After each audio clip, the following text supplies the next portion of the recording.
as a child was Laurie, but I always spelled it like Peter Laurie. And when I told Frank that, he dispensed with the Laurie and just started calling me Pete. So that was why. Wow, interesting. Well, that nickname nonsense. It's not very exciting. Right. Do you want to start, like, how you got to Southern California, like where you were born, and because we know nothing about you? Oh, Tacoma, Washington. Ah. Orphaned at a certain age. My family disappeared. So I went to a special academy, a reform school, for 2.5 years, and then I kept dragging people down to my room, like the souk. Come on down, and I'd sell paintings to complete strangers, other people's visitors, and then I had enough money to buy a plane ticket to Santa Barbara. So I went down there and faked my way into college there. You know, during the math part I was going, oh, I can't do that. I can't do that. Anyway, so I was in, I used to hitchhike down to LA a lot, and I knew a lot of people in LA because of that. And I was one night in Carolina Pines on Sunset and La Brea about 2 o'clock in the morning with my girlfriend Lauren Irell. We were just sitting at the counter, and she was talking to someone she knew, so I was, just sitting there. Now I swung around on my stool and looked directly at Frank, who was sitting in this pleated booth, with a guy with a Bobby Rydell kind of hairdo in iridescent green and a green suit, and who turned out to be Captain Beefheart. And Frank looked at me and went, and I just went, excuse me, and I gave him my back. And a couple minutes later I turned around again and looked at him and he went, and so I got up and started strolling over, and he got out of the booth and put a chair from another table on the outside of the booth. Very smart move. And I sat down, and he said, pleasure looking at you. And I said, well, same here. Well, we were there for hours talking. The guy in the green suit had to leave. He was playing in some band at Ciro's. But Lauren and I ended up getting in this hand-painted orange station wagon with Beefheart, and we drove to Cucamonga. He said, come on, I want to play you some music and show you some film. And I don't know, there weren't as many psychos in the world then, but we went there and spent, and hours and hours and hours there, listening to music and talking. And one funny thing about Beefheart is when I would be talking to him, he would take me by the shoulders and move me this way, and then move you over this way. It's kind of like he wanted to change either my or his peripheral vision. Real odd. But Frank, that's, he drove us back to Hollywood to get in her car, but, a couple days later then he came to get me. Kind of. For another visit. What did you think of Cucamonga? Had you ever been out there before? Well, we got there, it wasn't light out. And when you went into Studio Z, it was a storefront that was all blacked out. And you went through, and there was an office on one side and the control room on the other, and then double doors that swung open into a big recording area. And way over in the corner, a bedroom with a little, kitchen window kind of thing looking in it. And this long hallway that was in front of the windows for the control room, and he had projection equipment and everything, and he showed all this film stuff. It was before light shows. Everyone saw that shit at the Fillmore. Well, it was on his walls in 1964. This was stuff he had already filmed. It was what became psychedelic light shows, on the walls of the Fillmore. So that was all going on, and all his music was playing really loud. I don't know how we even communicated. But it was quite lovely. Do you know when in 64? Was it early 64? It had to have been around December, or the end of the year. 64. Go back to my questions. It's too far. Okay. Yes. What was the scene like? I mean, did you guys actually hang out in that area, or was it? Oh well, you know the mothers had a gig at a dive called the Sinners and the Saints, and it was a cross between kind of biker bar, but it was filled with sort of middle-aged alcoholic people, and they kept yelling "Louie, Louie." You know, they wanted them to be a cover band, and there wasn't even a stage. They were kind of in a corner by some little cocktail tables, and you know, they would play his version of Louie, Louie and a few other things, and then he'd start playing some of his own compositions, and people would start yelling. But you know, the bikers there, they were from the Comancheros, like the little brothers of the Hells Angels. And the president of the Comancheros, whose name escapes me now, and one of his pals named Hambone. I'm sure that was his real name, don't you think? Anyway, they started coming over to the recording studio all the time. Now, the Studio Z was right across the street from a storefront that was a Baptist church, but a real serious, kind of scary place. And so they would come over on their big Harleys and bring them into the recording studio, into the middle of the recording studio. That's the first time I ever sat on a Harley, and Hambone sat in the front, and I was on that little sissy seat behind him. And he started it up, and I could not believe what sitting on a motorcycle was like. But sometimes, you know, they'd draw a little chalk circle and play marbles on the floor and stuff, and I said to Frank, you know, these are little boys in great big men's bodies, and they could be scary. He's going, I know. But we didn't go out ever. We were always, you never knew if it was night or day in there. And so Frank and I would stay up sometimes for probably 24 hours. He'd be, you know, recording music, and, you know, we'd be talking and writing. And I don't know. Time went by. And you never knew if it was, you know, if you opened the front door, you knew what time of day it was. It was a very creative time. Because he did, you know, because he recorded surf music there. I know, the Beach Boys. And, you know, that's how that whole thing started, with that Vice Squad sweep in Cucamonga and Riverside, California. They were just like, they weren't targeting Studio Z. They just happened by, because they were going to all different kinds of places and putting together little entrapment scenarios to arrest people with. And they just happened to come by Studio Z, and a piece of equipment for recording other bands had broken.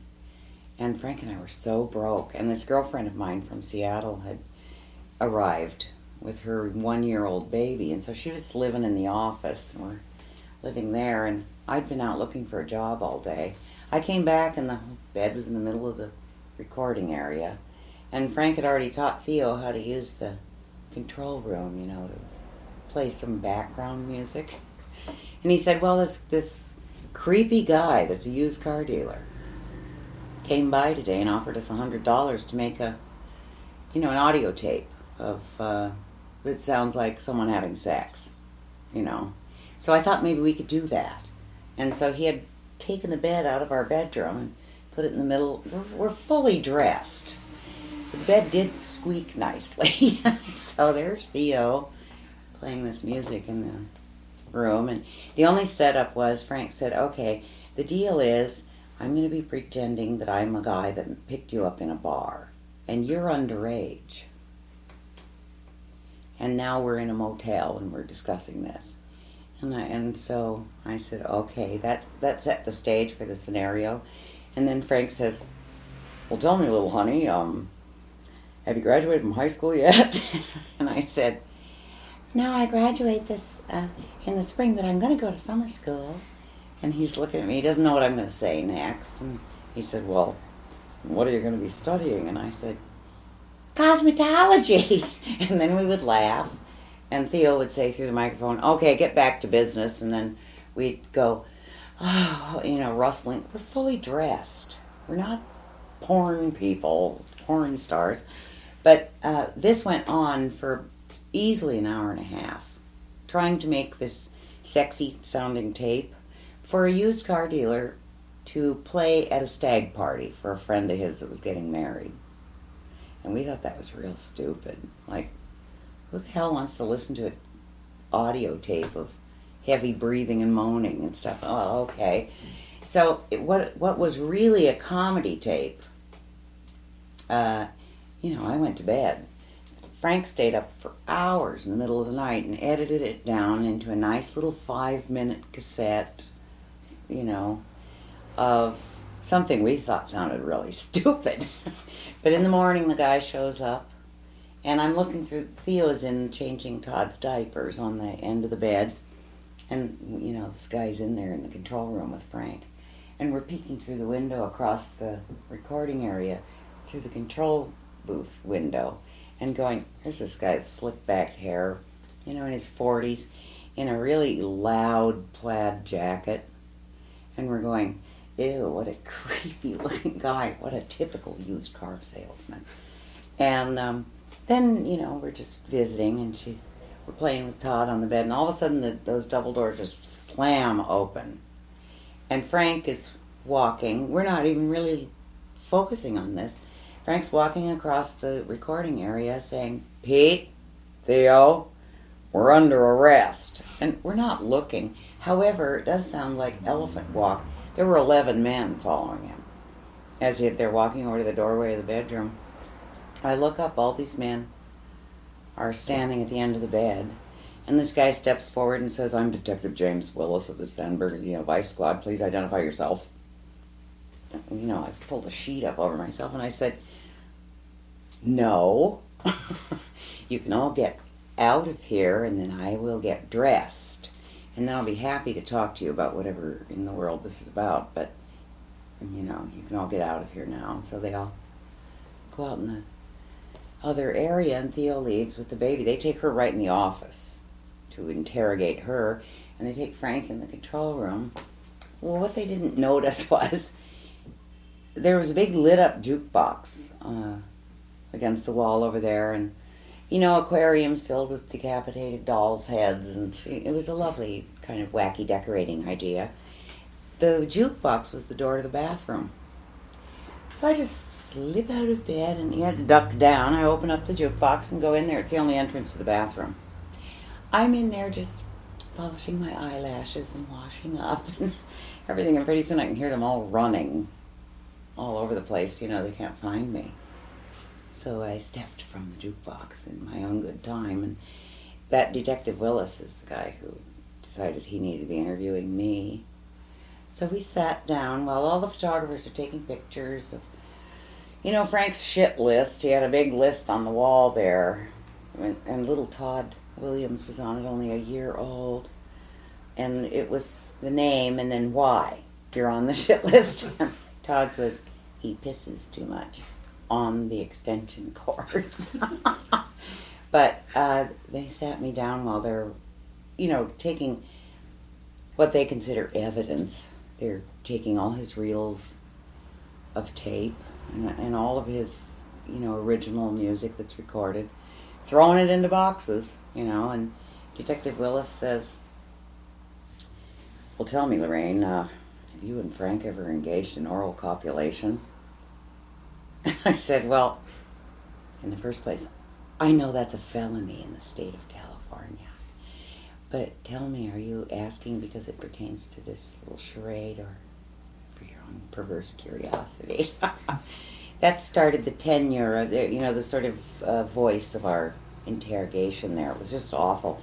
And he said, he was asking about, is that really you on the tape and everything? I can't believe this is going on. And I said, you can shut that window. Yeah, hold on a second. What is that noise? It's a car. Oh, no, it's a bus. Yeah, just shove it down from the top up there.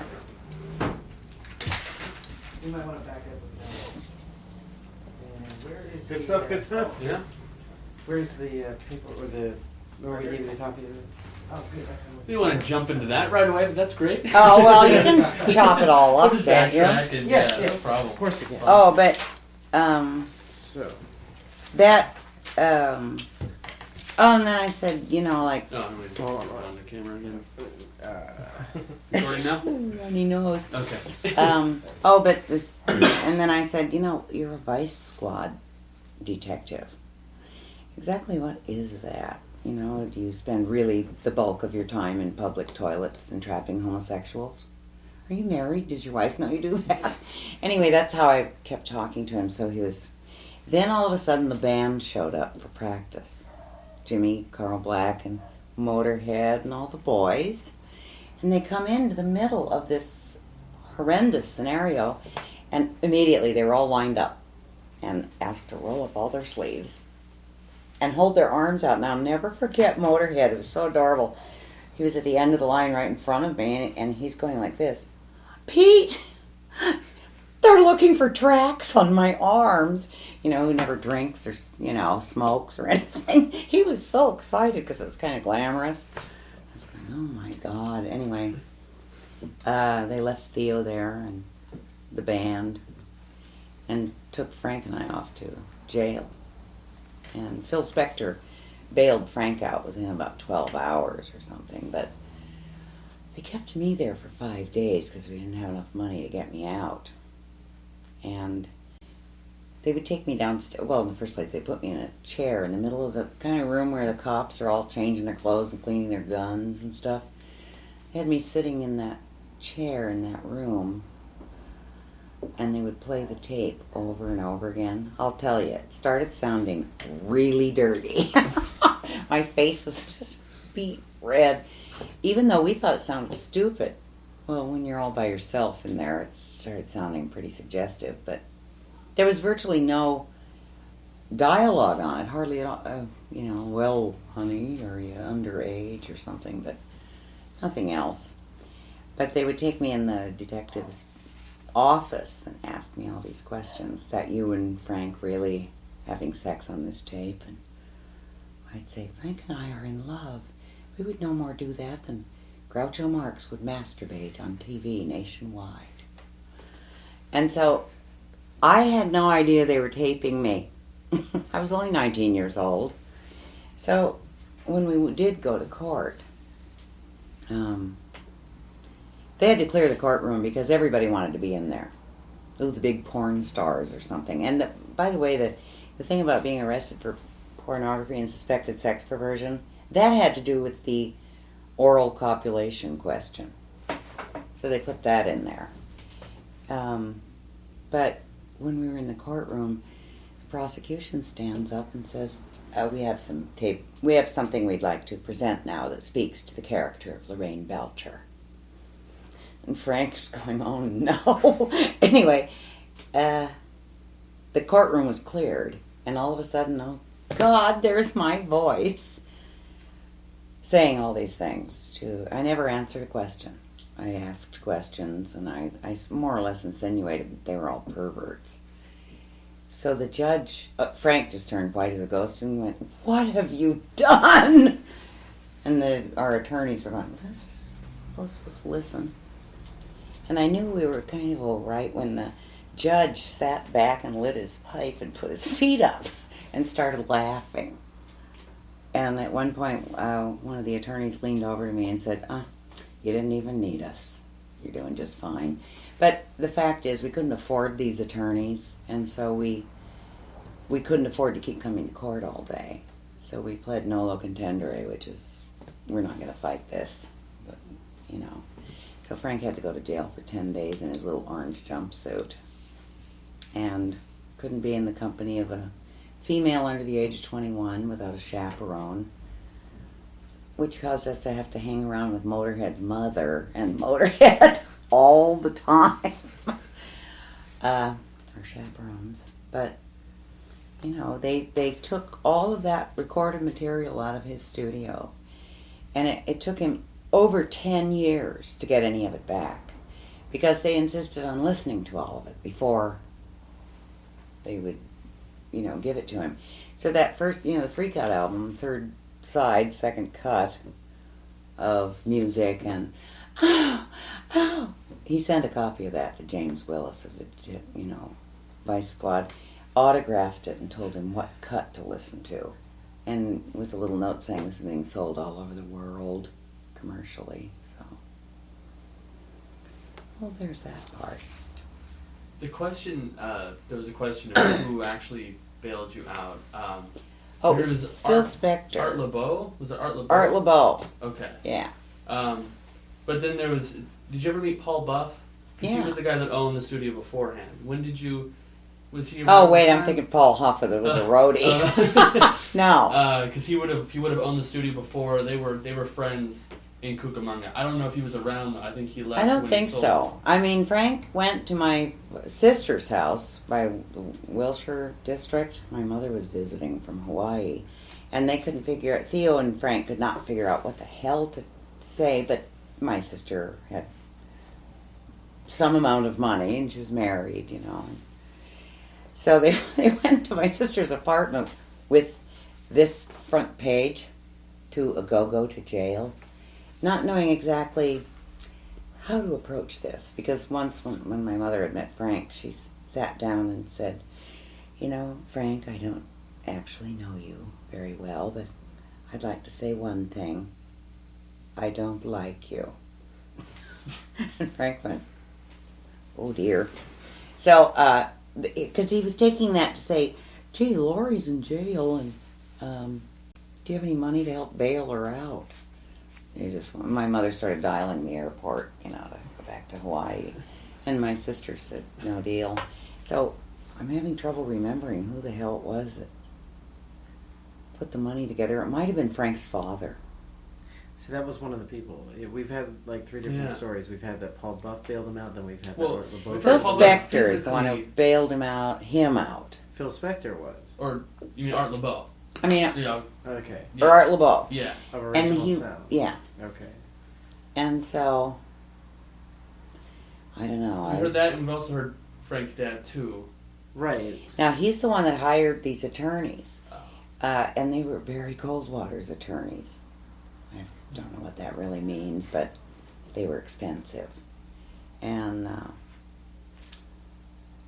yeah. And just because I'm curious, how'd they get that picture for the newspaper? Oh, I gotta tell you this. It's really funny. After they'd been asking me all these horrible questions, and Frank was still in the control room, at one point I said, I'd like to speak to Frank by myself for a minute. Is that possible? And he said, sure.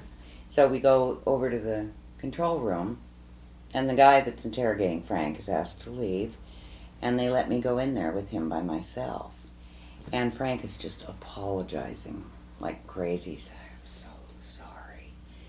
And I went, his gesture, oh well. And then he just threw his arms around me, and we were laughing. And this photographer kicks open the door, because it was just a swinging door, with the camera. And so it looks like we posed for this picture, grinning like we're so proud. And it was that we were holding each other and laughing. And then the door was kicked open, so we still had those expressions on our face. And I went, oh, that doesn't look good. That can't be good. But it sold a lot of newspapers, And it was funny because we would be driving around with Motorhead in the car before the trial, and we were bailed out and wondering what to do. And, at a stoplight, people would go, and be pointing. It was like, ooh. Those people are creepy. We're arrested for pornography and suspected sex perversion, but those people are creepy.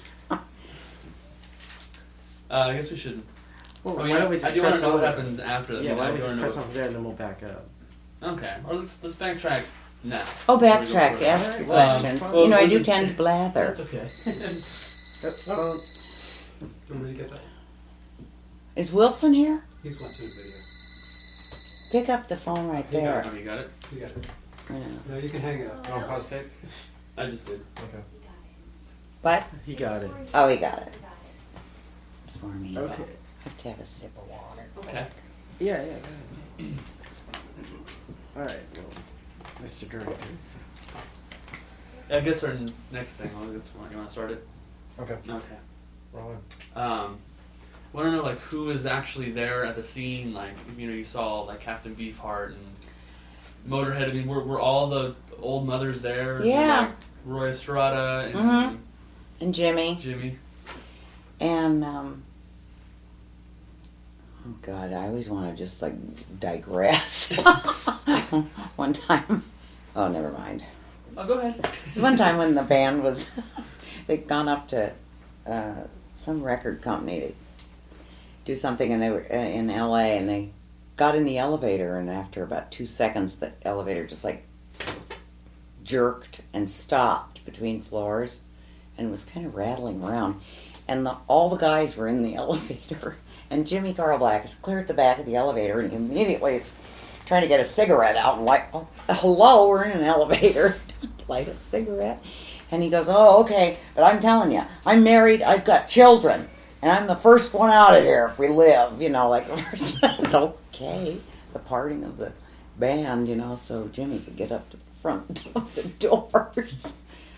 He's a really sweet guy, but he was more frightened than the others, I guess. So were they called the Mothers of Invention at that time? No, originally it was just the Mothers.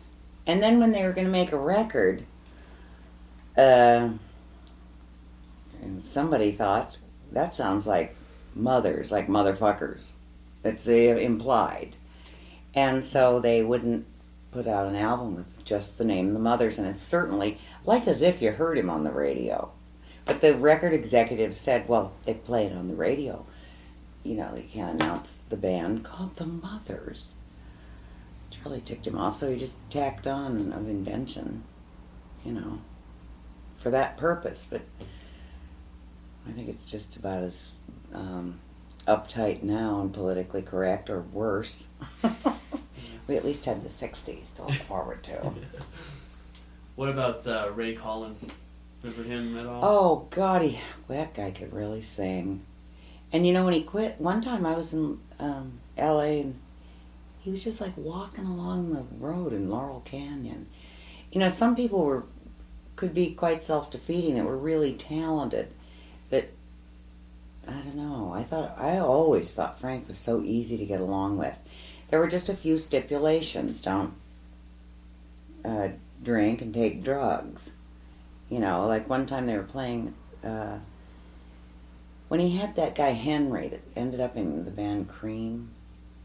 Henry was on Reds and Ripple or something, and they were playing somewhere, and Henry kept messing with his amplifier until it was the complete distortion. And Frank goes over in the middle of a song and says, "What are you doing?" And he goes, "I can't hear myself, man. I just can't hear myself." And he's trying to turn up his amp. And Frank said, "Well, the reason you can't hear yourself is you're not playing." Oh, because he was so stoned. He forgot to be playing. Anyway. But Frank was cool with that. He knew that some people took drugs or drank or anything, but he didn't ever want to be around it. He didn't want anyone coming over to his house with it in their pockets or anything. He always said to me real early on, was that doing drugs wasn't the real thing. It's like TV dinners. It's not really quite real food. And there's so much in your mind if you just access it, and you don't have to do it with drugs. It's so much better. Well, I'm sure there are a lot of people that can't find any of that in there, and so they take drugs and they imagine it's there. But with Frank, it was really true. He had endless energy. Of course, he drank too much coffee, and he was smoking those Winstons. But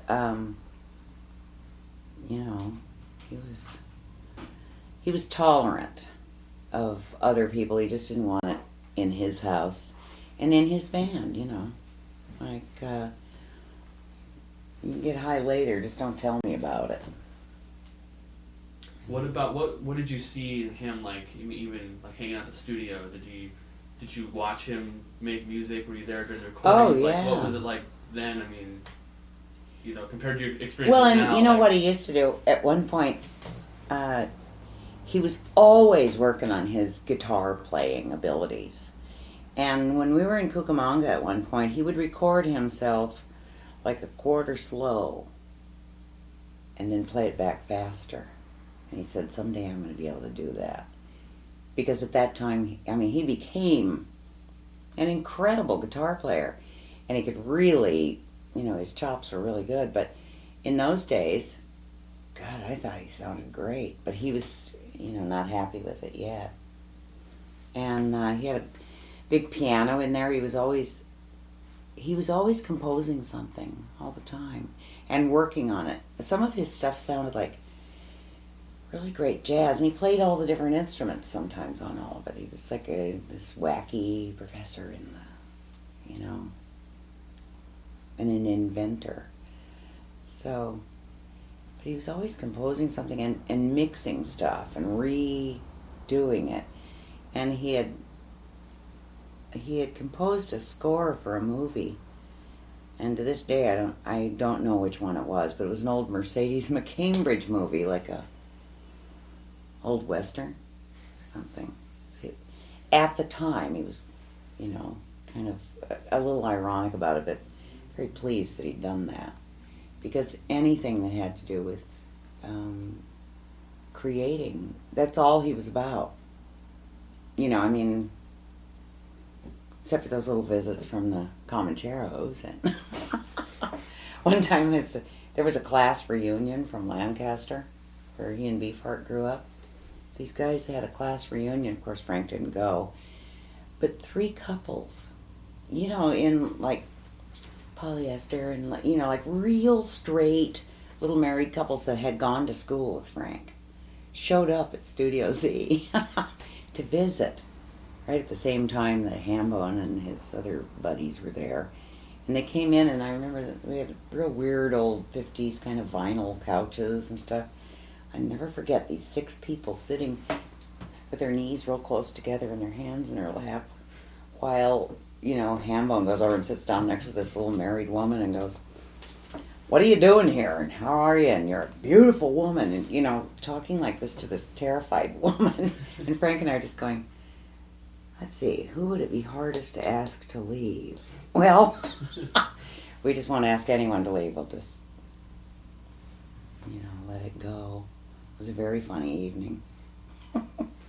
Now, would he record the music mostly by himself when he was doing his own A lot thing? of it, yeah.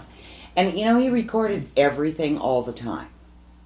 When they would play at the Sinners and the Saints in his crappy bar, he was recording that. Whenever they were rehearsing, you know, the guys would come over. He'd let people sit in. He was always recording everything.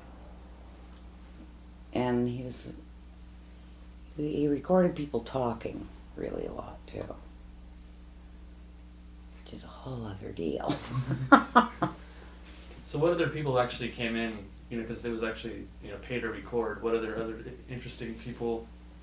You know, I mean, I know the So Beach many. Boys came in, but during the time before this episode happened, no one that I can remember that's famous became famous. A lot of them were just like recording a 45 or stuff like that. I mean, it wasn't there was so much creativity just having to do with Frank and the Mothers, you know, they were, and Beefheart, who could do a perfect Howlin' Wolf, I must say, and a good harp player. He was, and you know, they feuded all the time because Frank had written a science fiction story, and the deal was that was a name that Frank thought up. And then Beefheart went off and did Diddy Wah Diddy, you know, and Safe as Milk and everything under Captain Beefheart, and then they started suing each other, which was, and then they'd have these feuds and then get back together, you know. I just loved that Don Van Vliet. Should I get my question again? Blah, blibbity, blib, blib. How much time do we have? Do you want to take a break? 27 minutes. Do you want to stop for a second? I just have to smoke a cigarette. Yeah, quick. there we go. So, I mean, did you guys ever talk about that time, Studio Z? Like, what were Frank's thoughts on it, on that time period? I mean, Well, to him, you know, he was I'll trying to real be fast. appreciated, you know, or you know, he started the Mother's Band, and couldn't get a gig to save his life unless it was, these dives, and was always trying to get a recording contract, And then just one day it clicked, and he got that. But he was always doing little commercial jobs, like scores for, TV shows or movies or something. And whatever it was never schlock, He put everything into it. Of course, when I look at his sheet music from those days, and then when he was doing that show at the Hollywood Bowl years later with part of the Los Angeles Philharmonic, I went to the rehearsals, and the bassoon player just almost had a brain hemorrhage because, the sheet music was practically black. These concert, musicians that could really play the charts were having a hell of a time. Doing all the notes. Oh my God. Anyway, but he was always growing, always working on everything he did. It was never finished. In fact, there's a piece that he had composed in the 60s that was like a jazz piece. It was da da da da da da da. And years later, there were Flo and Eddie when they had joined the band, and I was sitting there listening, and that music started, and it was one of my favorite pieces. It was an instrumental piece. No, all of a sudden it had words to it that were, "My penis is a monster." Monster dick, monster dick, monster. It's a real complicated tune, but he'd written lyrics to it for later. Anyway. But like looking back, did you guys ever? I'm sure you brought up those times, but what were his feelings on it? It was a great, wonderful creative time, but he didn't have. He was still struggling to make money to live. Later, he had the luxury, and then technology kept growing. Like the idea that, the wah-wah pedal and all that stuff, that he was always trying to make those sounds with his guitar, that he later, he had a lot of patents on sound equipment that he did, that he invented. He was always creating things in every different direction, It was a wonderful time because we were like children, weren't we? Well, he was 5 years older than me. So I was a child. Just to continue with the timeline, because when you were arrested, did you actually go back to the studio, or was it sort of off after Yeah. that? Because I think you sold. I had a place in Laguna Beach that I was staying in, and really after that happened, Studio Z just really dissolved. When Frank became disappointed or offended by something, it's, done. And in that community, he was suddenly this pervert and, kind of creepy guy, even though it was a setup, and he was not, he wasn't even allowed to have Playboy magazine. And he was always in danger of having them come in and take a look around. See if he was with an underage woman, see if he had any Playboy magazines or anything. So it was like over for him. The whole deal in Cucamonga. They pretty much messed that up for him. And when did you break it? Like when did you actually part ways? What was that? I left. We kept trying to live together. At one point, we kind of lived by Silver Lake, and I'll never forget. We were in this real funny apartment, and it was above the freeway, and so with the constant freeway noise going on, I was about 20 by then, or 21. We would pretend that was the ocean. Not that Frank ever liked the ocean or went to the beach. It was really my preference of pretending that was the ocean. And down the street was something that really annoyed him, which was the Crispy Cake Company or something, all spelled with K's. That kind of annoying, cute Madison Avenue, like a real big mistake. And we kept laughing, saying, if you just used the initials, that would be the KKK. Not good. But we lived there, and, we tried to live in a number of other places. And then I just went back to Seattle and disappeared from him. When he made that album, he didn't handle it very well right in the beginning, and so I just took off. And he had nowhere to find me, so... Oh, the lumpy gravy issue. Okay, when we were living in Cucamonga, I used to dream. I had a very vivid dream life, and I dreamt that we were doing a cooking show for adults, a little humorous cooking show, and his name was Lumpy Gravy, and my name was Bloaty Blooper.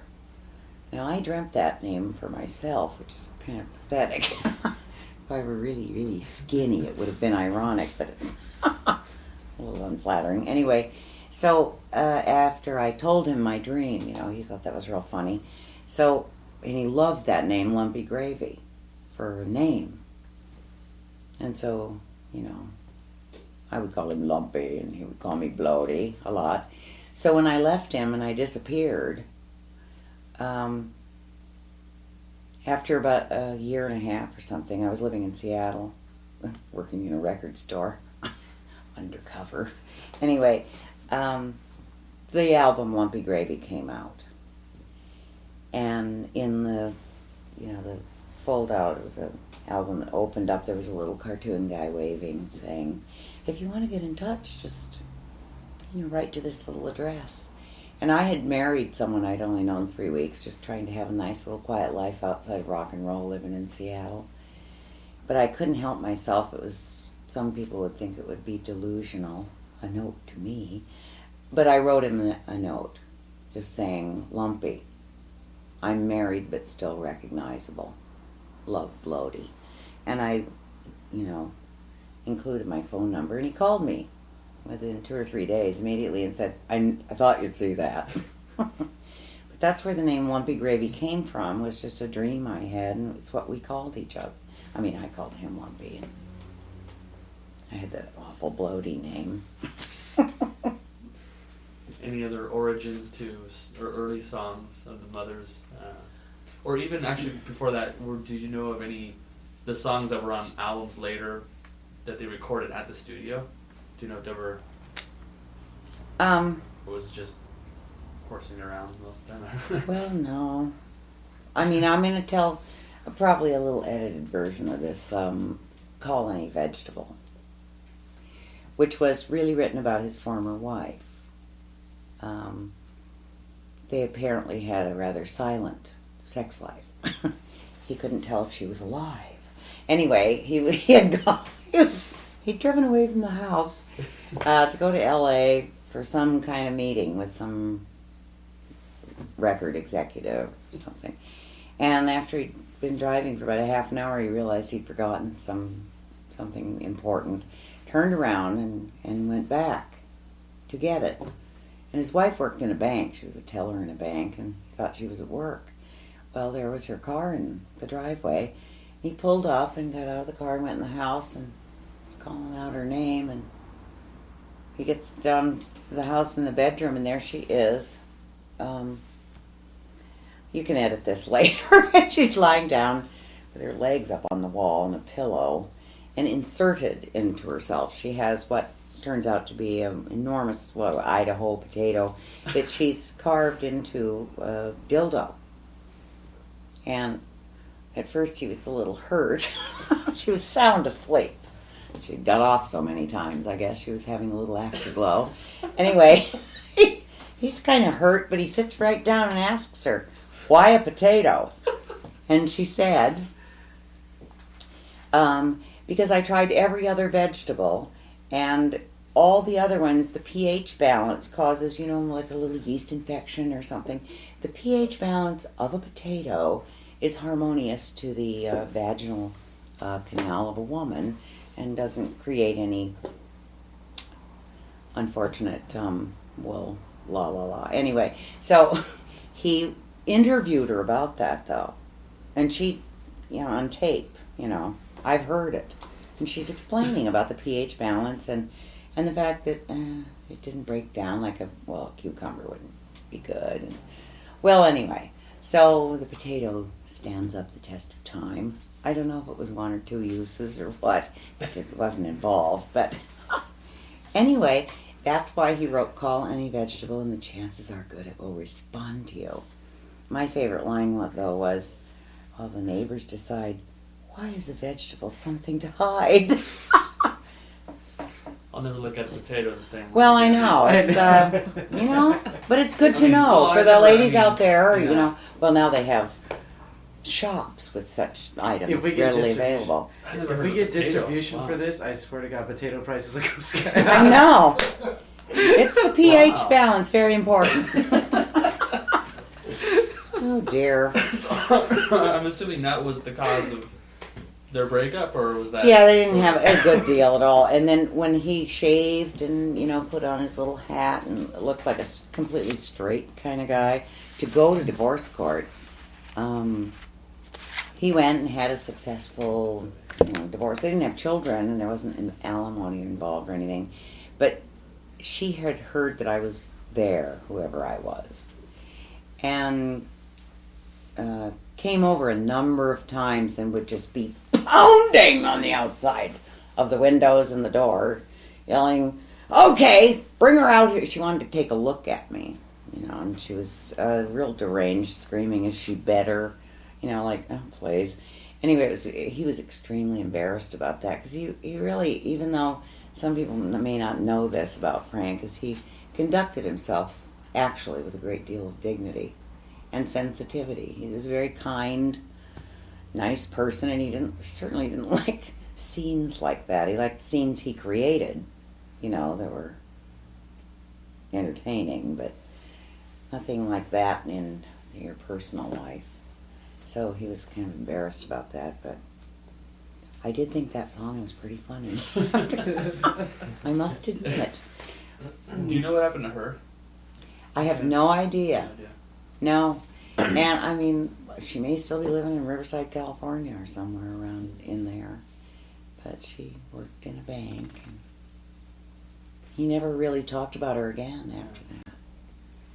He just had to look straight, as if he was the bank manager or something. When that's what he thought he had to do, to go get a nice little quiet divorce. Oh, wait. Probably married a hero. It's right here. This is a little shaved. What I think are funny are the white tennis shoes and the little stingy brim hat, but I think the shoes. I'm quite impressed with the shoes. And the fact that in this picture it's black and white, he looks tan, which he never was a day in his life. But Interesting. That's great. Oh, good grief.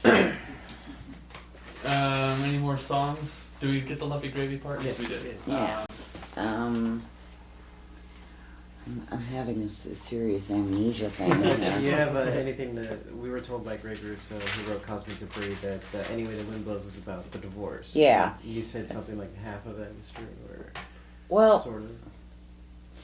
It's like I'm having amnesia, but as I review in my tiny mind the lyrics to that, is that song was already written when I met him. I'm sure of it. Or a version of it that had to do with that. I don't know, I only know that I know nothing. All of a sudden Did you ever meet his family? Well, yeah, I stayed with it's not like his brother, wife and Bobby. Yeah. And his sister. Candy. Yeah. And his mother and father, yeah. And, his father used to go to Las Vegas. He was a mathematician. He taught math in school or something. And he had a gambling theory that you could win in Las Vegas. And he had it all figured out. He didn't want to charge anything for it. And, you know, in those days, he used to go to Reno or Tahoe or something, or Las Vegas, and distribute these things for free in motels for tourists that went to Las Vegas, so they could have this secret mathematical equation for free, you know. I haven't heard any testimonials about this, and I have no idea how much he spent on printing costs, but that was a little odd thing that he wanted to do. They were, you know, more or less pretty mortified with the whole episode with the Vice Squad deal.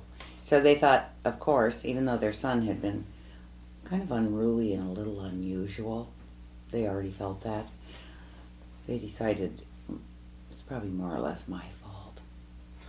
I was some sort of scarlet woman that showed up and did that. Oh, it was such a funny tape, though. I wish we had the original, because it was extremely humorous.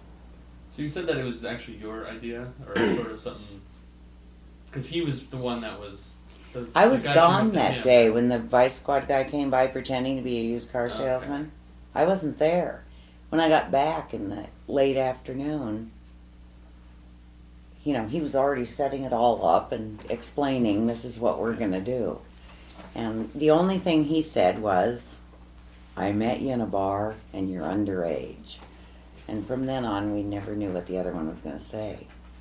So it was terribly funny, and we had to periodically stop that and make moaning and sexy sounds or something. It was ridiculous. We thought it was pretty funny. Although, you know what? In the middle of the night, he woke up because he had a dream after he'd got in bed, went to sleep, and then all of a sudden he woke me up and he said, I just had a terrible thought. Do you think that's illegal? That tape? Could that possibly be illegal? And I went, well, it isn't anything. It's like, it's a sound effect tape. It's like us moaning and groaning, and then you're talking like an older guy, and I'm talking in this little, you know, teenage girl's voice. What could be illegal about that? So that we already had this little premonition, and then we went back to sleep. And then, and when Frank was being interviewed by this guy, and he gave him $100, you know, he said, yeah, this is really my girlfriend and I on this tape. That guy actually, just like Dick Tracy or something, went like this into his wristwatch. Okay, men, identify yourselves. And that's when the doors were burst open by the photographers and all the other cops and everything. We laughed about that for years. You know, like, who actually says, okay, men, identify yourselves? It's pretty humorous. Even though it was a serious event, apparently. So I'm sure it was a big deal in the city, but like, because it doesn't probably even compare to the standards now. Like, No. What do you think it? Although I must say it's getting a little tight around. Well, I guess these days. The 60s are over, that's for sure. And the 70s, 80s, and 90s. How old are we? Don't I look really good for being 102? Oh God. So, I'm curious to know, what would Frank Zappa do for a date? Like when he would take you out on a date? Or did he take you on a date? Oh, thank God we were never dating. But, you know, he just came and got me, and then I'd come and stay with him, and I was leery of having sex with him right away. So we slept together for a couple of months in the beginning. He was going through this divorce and everything, and I just wasn't ready yet, and so we would sleep together, and he was very smart, because just all of a sudden one morning after about 2 months, he rolled over and looked at me and said, well, I think it's time for your morning orgasm. And I went, what a good idea. Well, hecky darn. So then, you know, we had a really, really lovely time after that, but we never dated, and I've never been able to date, really. If someone asks me out on a date, I hide. I don't even have the balls to call them up and say, I've changed my mind, or no. I say yes, and then I don't really mean that. And so I've never been good at dating, and thank God neither was he. So it was just, we were just together, you know. And we didn't go out. And, you know, we would go to an Italian restaurant or something sometimes.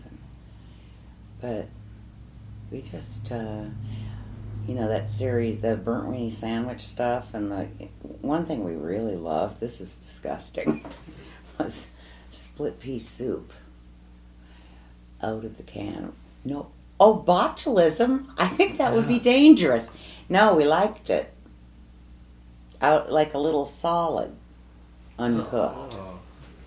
Believe me, he became much more sophisticated in his eating habits, and you know, I was raised vegetarian, sort of, you know, natural foods kind of dame.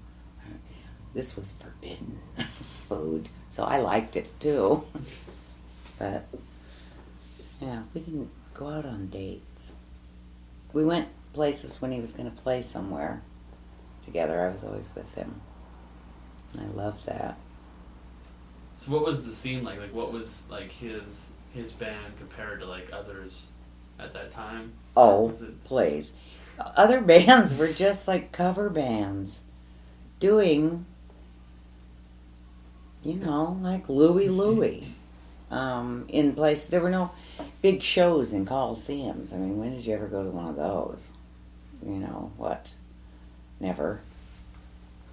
The other bands were, you know, like, okay, and probably making more money than he was, because they were playing songs everyone wanted to hear because they'd heard them before. Frank was playing things he'd written. And it confused people, largely. He would start off, though, with that pretending to play other people's music. He really only wanted to play his own. And they were good. God. I thought. Apparently, a lot of other people eventually did, too. Were you on in any like recordings that? Yeah, I sang backup on a bunch of stuff. You know, when we were living in Cucamonga, one day he was playing somebody singing Night Owl. It's an old blues song. Here comes the night owl walking through the front door. Thought I told you, I don't want you no more. And so he said, well, sing that. I was singing along with it. And he said, here, put these earphones on. So I'm out in the middle of the recording area in front of a microphone. And he goes into the recording in the control room, and he's rolling tape, and he says, go ahead and sing. The song was playing in my ears. Which is now what? Well, no, not karaoke. More like Eddie Murphy and 48 Hours Roxanne. No. I started singing, you know, now your time. I could sing. And he was astonished, so he wanted me to sing with his band. Because I had a voice range somewhere between John Lee Hooker and Minnie Riperton. And good pitch. So I thought, well, okay. You know, I'll sing with the band. Well, then he sits down at the piano and wants me to sing that over again. I'm all over the map, because I was nervous then. It was like, I don't think I can do this. And, you know, he was young and I was young, and so I said, I'm not scared of being in front of 19,000 people. You know, it isn't that. It's that they paid to get in. And what if I wouldn't feel like singing that song right then?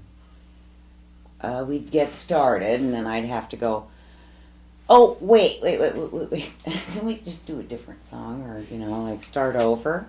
I don't think so. And so after that, you know, I'm like on Mud Shark, Flo and Eddie and I was in a lot of Phil. You know, I would go to the recording studio and he's mixing and stuff, and he'd just put me in and add my voice, singing back up with people. And so that was really great fun, and every once in a while he'd say, are you ready yet? Are you ready to sing in the band? And I'd go, no, I guess I could come out and adjust your microphone and then leave. But had to do with being professional. And I'm not that. So I sing occasionally in public. But I need to switch tapes real fast. Yeah, I need to do the same. Oh, can't we just stop this altogether now? I'm suffering now. So you want to kill the lights just for a second? Kim, bring me a shot of vodka. Pull on the